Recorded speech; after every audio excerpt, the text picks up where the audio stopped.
everybody. This is A is for Alice, B is for, B today is for Blue Oyster Cult. See that t-shirt? I designed that t-shirt. Many Blue Oyster Cult references in it. And you know who else also recognized those hidden meanings?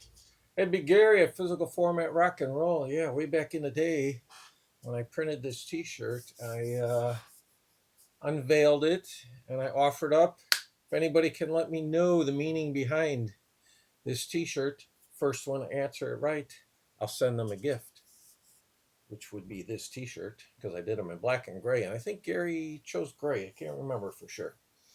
But yeah, Gary nailed it right away. He knew because Gary knows his music.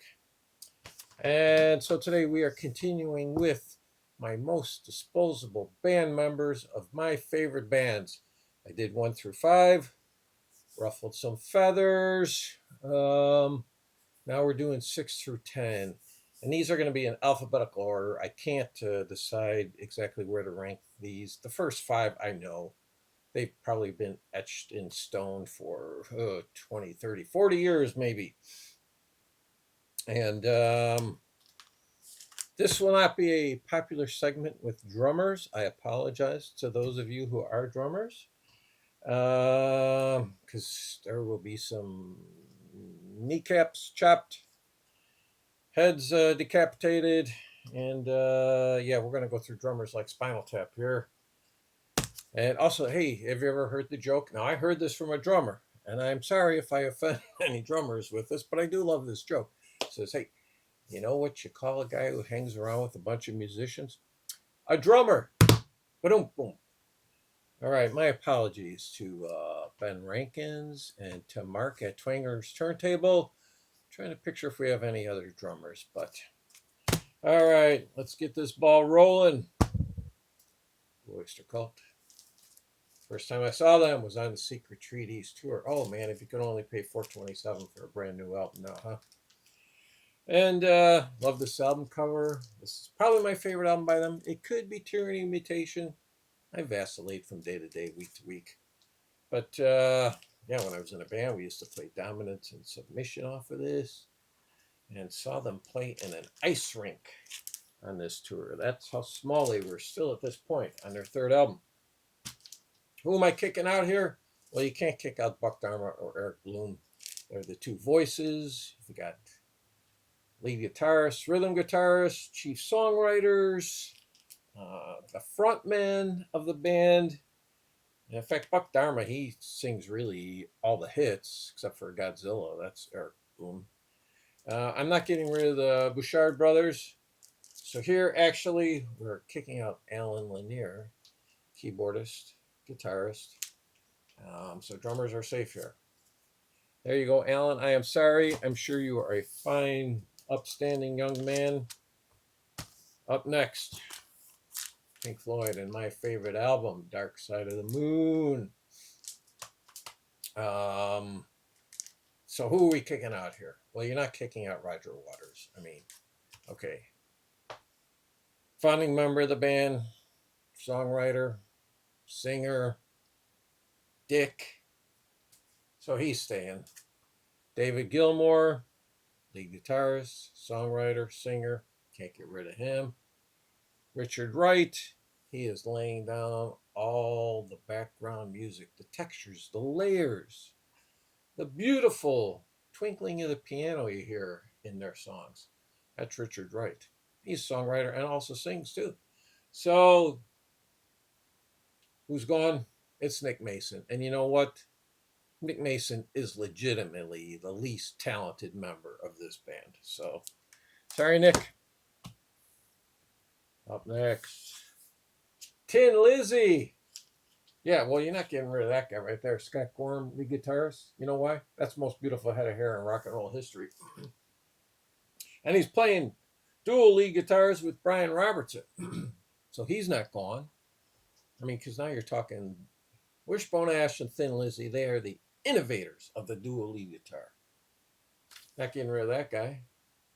Phil Lynott. He's the bass player, chief songwriter, singer, great frontman also. Can't get rid of him. So goodbye, Brian Downey, the drummer. Sad to see you go. Up next, Uriah Heep, and my favorite album by them. And actually, I'm showing you my favorite album for all these bands. Demons and Wizards, 1972. They are at their peak. And some people prefer Look at Yourself. I love Look at Yourself. Some will even go Salisbury. So we've got here lead singer David Byron. At this point, he is the voice of Uriah Heep. Can't get rid of him. I mean, he's the lead singer during their most productive period. Ken Hensley, my second favorite keyboardist, chief songwriter.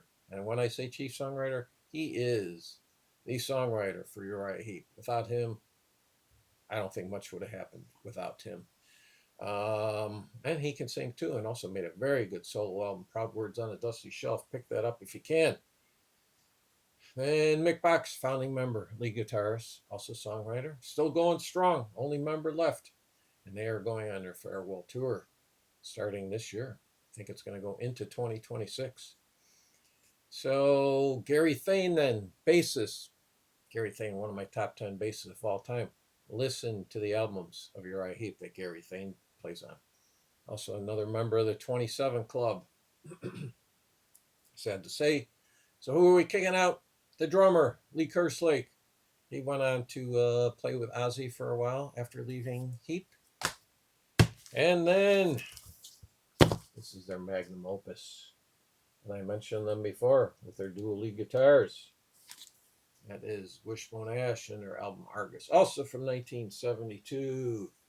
I did not see them for the first time, though, until the following album, Wishbone 4. Seemed like they were always playing Aragon Ballroom. Could always see them. Seen them, I think, probably 15 times. And still going strong also with founding member Andy Powell. So we're not kicking out Andy Powell. He's one of the guitarists of their dual lead guitars. He's the leader of the band. He sings sometimes. Songwriter. So we're not getting rid of Andy. That leaves us Ted Turner. He is also a founding member. And he sings. And he plays guitar too. So not getting rid of him. Although Ted would not be long with the band. When did he leave? He left after Wishbone Ash 4, I think. Yeah, because then There's the Rub came in, Laurie Wiesfield. And Ted, actually, there's a song on here called Blowin' Free, which we used to do in my band, Blowin' Free. And that he wrote about a girl he met in Sweden. Really, he's talking about her golden hair. And then also Martin Turner, bassist, founding member. Not getting rid of him. He stayed around a little longer. They are not related, Ted Turner and Martin Turner. And actually, Wishbone Ash is one of those bands where they have warring factions, because there is also Martin Turner's Wishbone Ash. And so who are we getting rid of?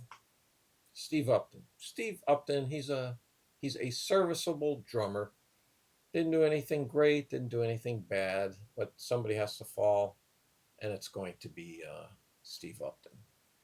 So there you go. That takes care of my favorite bands 6 through 10.